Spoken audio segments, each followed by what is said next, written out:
김성환의 시사야에서 챙겨가세요. 하루를 마무리하는 시간 꺼내보는 당신의 지식 창고. KBS 1라디오 김성환의 시사야.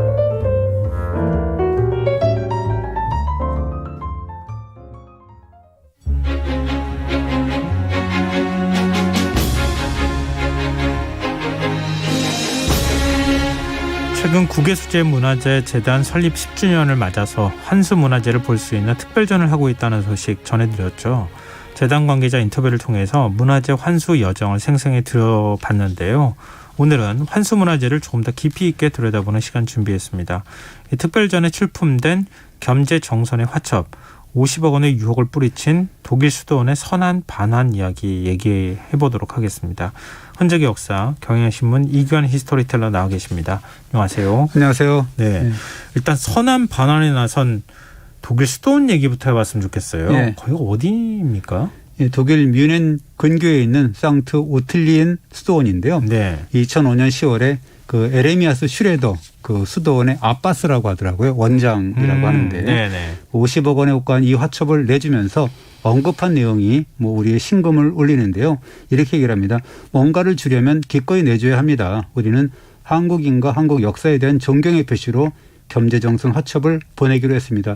12명으로 이루어진 수도원 장로회에서 만장일치로 결정했습니다. 반환 결정은 전혀 올바른 것이며 전혀 후회하지 않습니다. 라고 했다 그러네요. 이야기가 감동적인데요. 예. 겸재정선 화첩 어떻게 하다 독일까지 가게 된 겁니까? 예, 독일 성 베네딕토의 상트 오틀리엔 수도원의 총재 회장을 지낸 분이 있습니다. 노르베르트 베버 신부가 그 주인공인데요. 네. 이 베버 신부는 1909년에 신부 2명을 한국에 파견해서 처음으로 수도원을 세운 분인데요.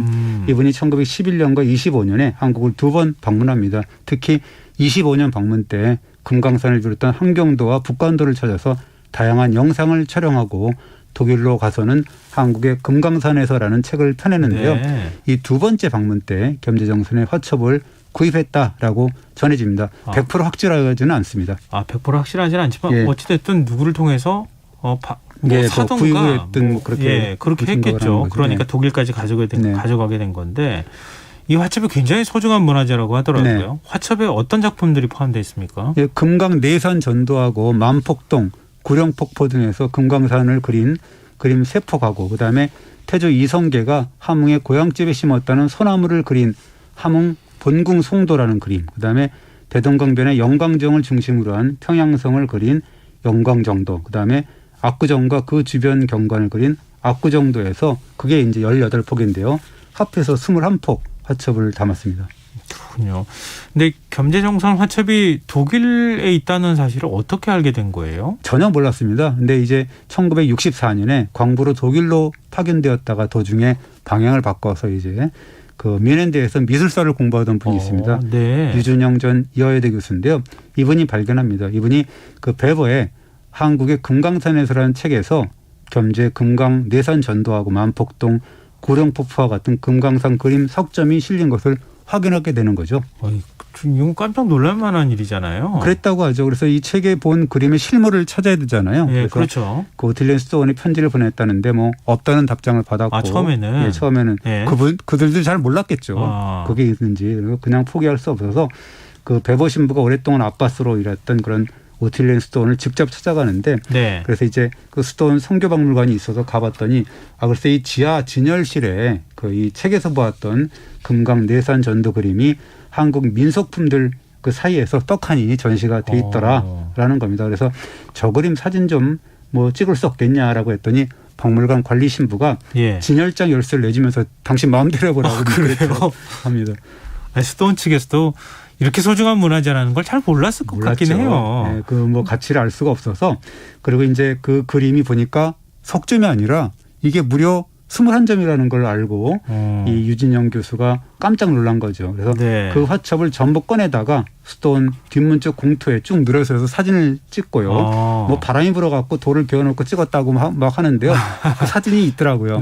어설프게 이렇게 찍은 사진이 있는데 유 교수가 귀국해서 국립박물관이 간행하는 그 간행물이 있습니다. 학술지인데 미술 자료 19, 그러니까 1976년 12월호에 발표를 하게 되죠. 1976년에 이런 사실을 알게 됐으니까 국내 학계에서 얼마나 놀랐겠어요. 그러니까는 한 번도 공개된 적이 없는 겸재정선 그림이 21점이나 발견된 거니까 깜짝 놀란 거죠. 근데 이렇게 이제 한국 학계에 공개가 되니까 오히려 오틸리엔 성계박물관에서는 이 화첩을 수장고에 이렇게 보냈대요. 이게 이제 중요한 거구나. 이게 심상치 않구나 뭐 이렇게 생각을 한 거죠. 그래서 보안에 신경을 써야 되잖아요. 거기 그렇죠. 있으면 안 되니까. 훔쳐갈 수도 그랬다고 있으니까. 합니다.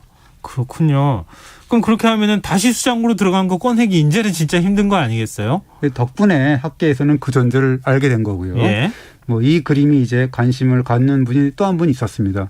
누구냐면 성 베네딕토의 그 외관 수도원의 이제 선지훈 신부였는데요.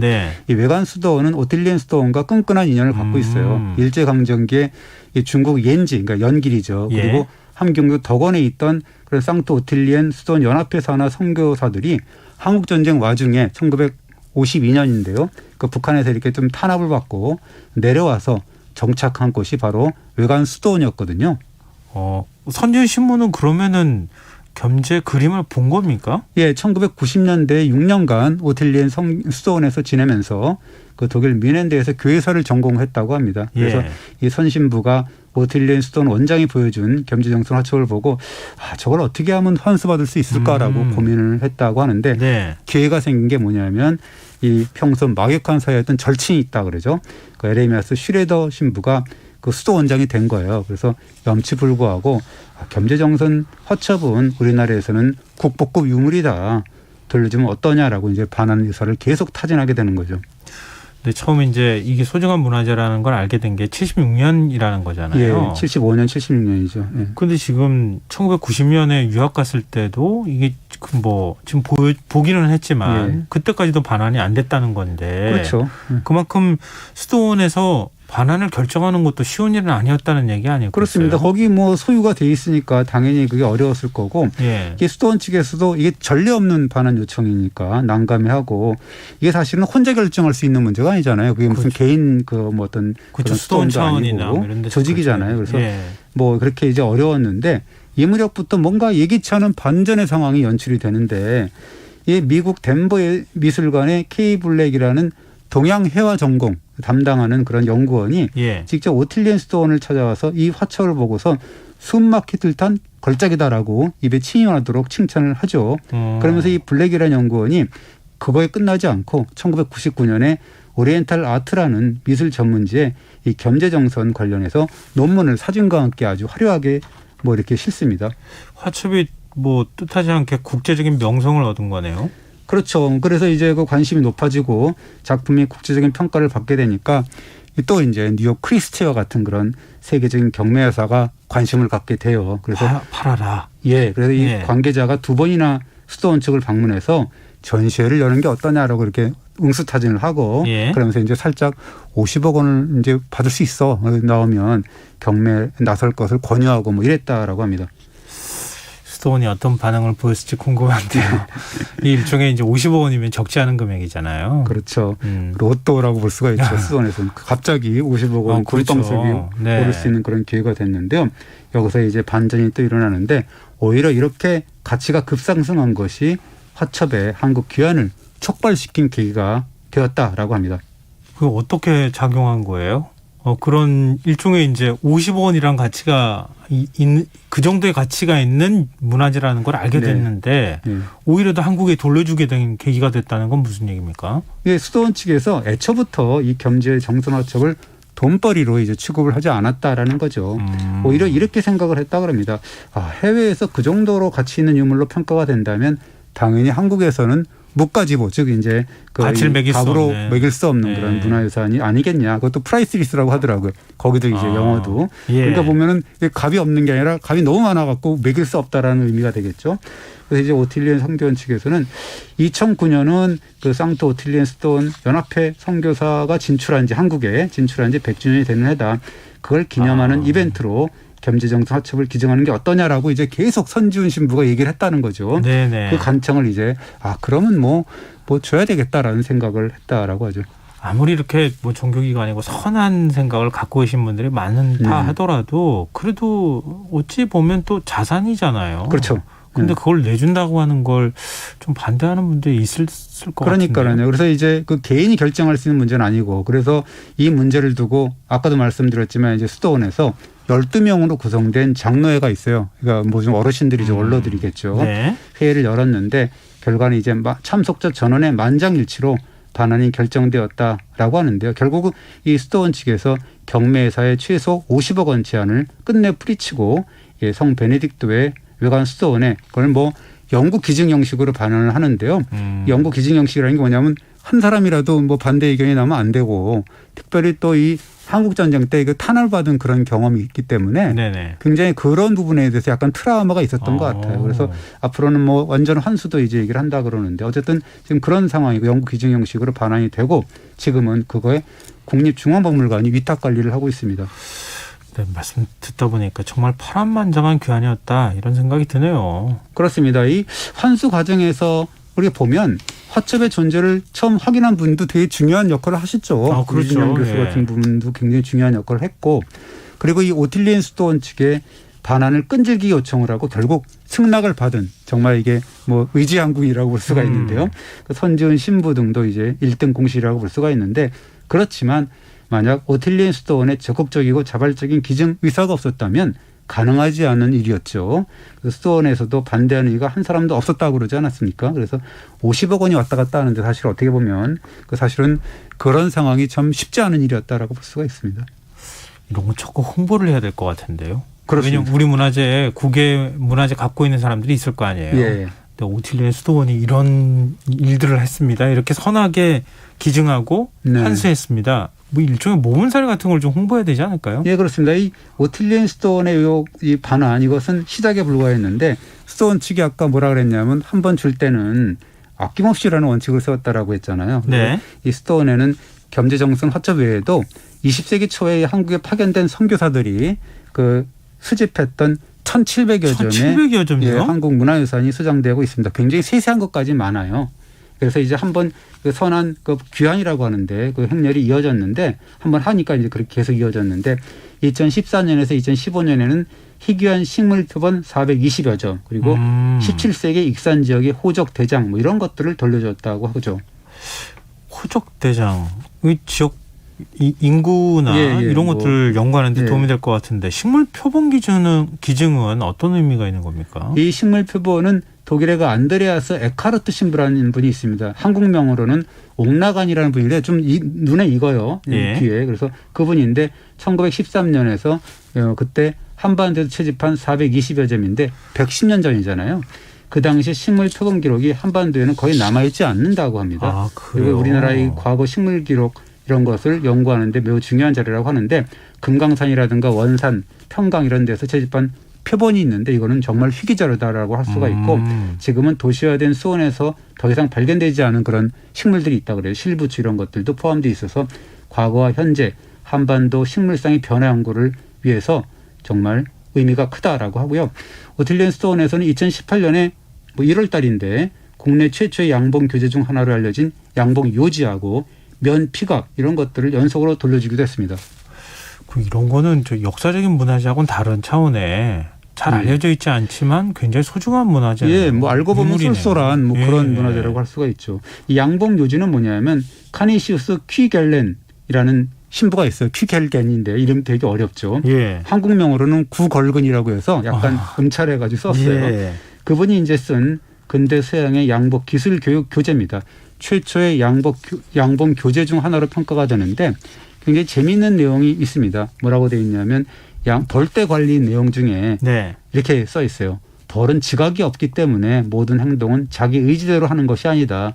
사람이 벌에 쏘이는 것은 벌이 사람을 해코지하려는 것이 아니라 사람이 벌을 괴롭히기 때문에 쏘이는 것이다. 그러니까 사람 책임이다 이거예요. 벌 책임이 아니라 벌한테 뭐라고 왜 하지 마라. 건드리냐. 네. 그렇죠. 그래서 가만히 이 있는데. 벌을 관리할 때는 아무쪼록 벌을 괴롭혀서 불쾌하게 만들지 마라라고 하는 신신당부의 말이 재미가 있더라고요. 그러면 면피갑은 뭐예요? 이 면피갑은 조선 후기 보병들이 입었던 이른바 갑옷이라고 볼 수가 있는데요. 오. 이 면 안쪽에 보면 뭐 가죽을 겹쳐서 만든 갑차를 이렇게 이어붙이고 했는데 네. 나름대로 적의 공격으로부터 몸을 보호할 수 있게 만들었죠. 그래서 갑옷 안쪽을 보면 이 머시기 서라는 착용자의 이름도 보이고 그러는데요. 오. 아마도 18세기쯤에 제작된 것으로 보이는데 국내외에 이제 뭐 한 10여 벌 정도, 10벌 정도밖에 안 남아 있어서 그래요? 유물로서도 가치가 매우 높다라는 평가를 받고 있습니다. 또 굳이 이거 설명하자면 면으로 만든 갑옷이잖아요. 네. 이게 탄환 같은 거, 화살 같은 거 막을 수 있어요. 이렇게 하면. 그것이 이제 1871년에 신미양요 때 조선군이 그 기록이 남아 있습니다.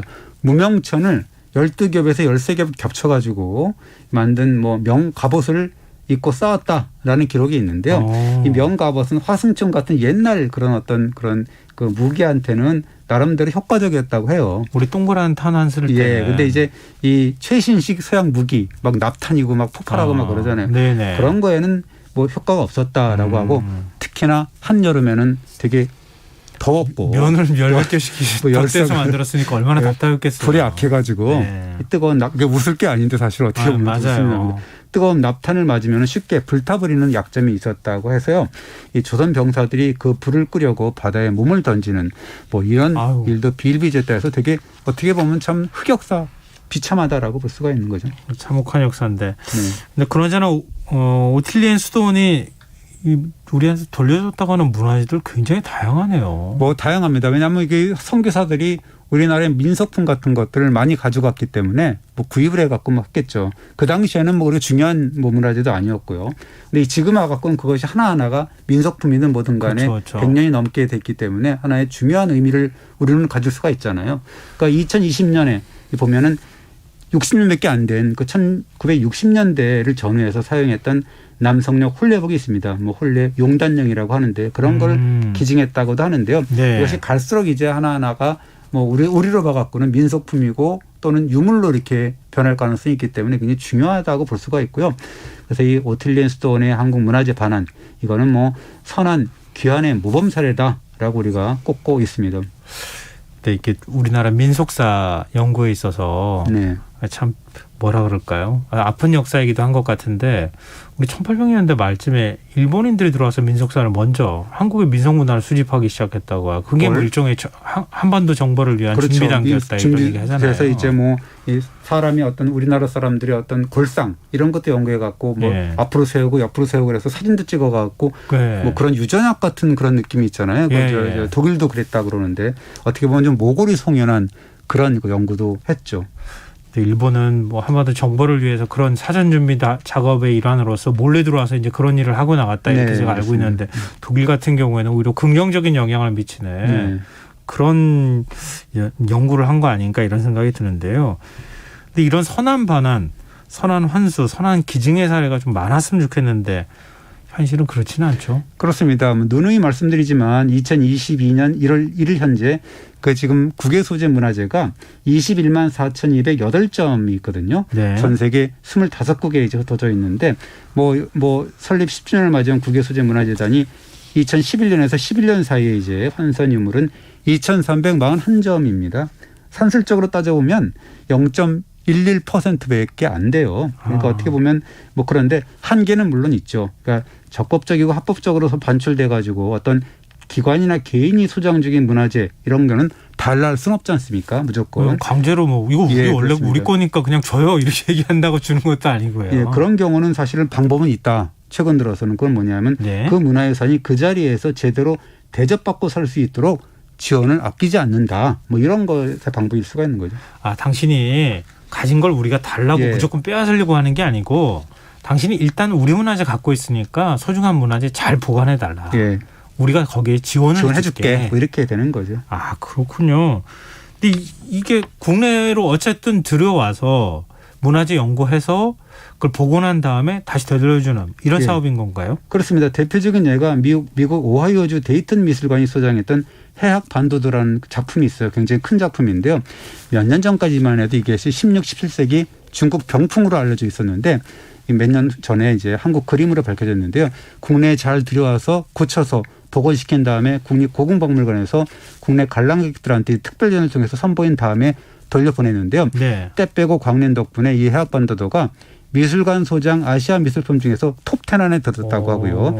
지금 데이턴 미술관에서 열리는 특별전에서 메인 전시품으로 홍보되고 있는 사실을 제가 두 눈으로 직접 사진을 봤습니다. 그렇군요. 돌아온 겸재정선 화첩, 국내 기술로 복원해서 다시 돌려보낸 해악반도를 사례를 보면 국외에 흩어진 우리 문화유산의 상황을 좀 유추해 볼 수도 있을 것 같아요. 그렇습니다. 기증이든 반환이든 연구임되든 다양한 환수의 방법이 있는데요. 가능하면 그렇게 돌려받는 방법이 가장 좋고 그렇지 않은 경우는 해당 문화유산이 그 자리에서 제대로 된 대접과 사랑을 한몸에 받을 수 있도록 지원하는 것이 차선책이고 그것이 국외 소재 문화유산의 관리 보존의 투트랙 전략일 수가 있다. 그 국외 소재 문화유산 바라보는 어떤 패러다임 이것이 좀 바뀌어야 되지 않나라는 생각이 듭니다. 무조건 반환해라 뭐 이런 것보다는 약간의 융통성을 발휘하는 게 좋다라는 생각이 듭니다. 네, 청취자 9909님께서 방송 들으시고 문자 주셨어요. 파독 강부로 가신 분이 미술을 공부하다 찾았다니 기가 막히는 운명이네요. 네. 원래 있어야 할 곳으로 돌아와 기쁘네요. 이런 의견도 주셨는데요. 그러니까 국외문화재가 우리의 품으로 다시 되돌아가는 과정에서 기여하신 분들, 우리가 잘 알지 못했던 분들이 상당히 많다는 생각을 그렇습니다. 다시 하게 되는 것 같습니다. 뭐 늘 역사 얘기는 배우면 배울수록 배울 게 너무 많다 이런 생각을 하게 됩니다. 자, 흔적의 역사 오늘 여기서 마무리하도록 하겠습니다. 지금까지 경향신문 이기환 히스토리텔러였습니다. 오늘 말씀 고맙습니다. 감사합니다. 김성환의 시사양 오늘 순서 여기서 마칩니다. 모바일 쿠폰 당첨자는 홈페이지 공지사항에서 확인하실 수 있습니다. 편안한 밤 되십시오.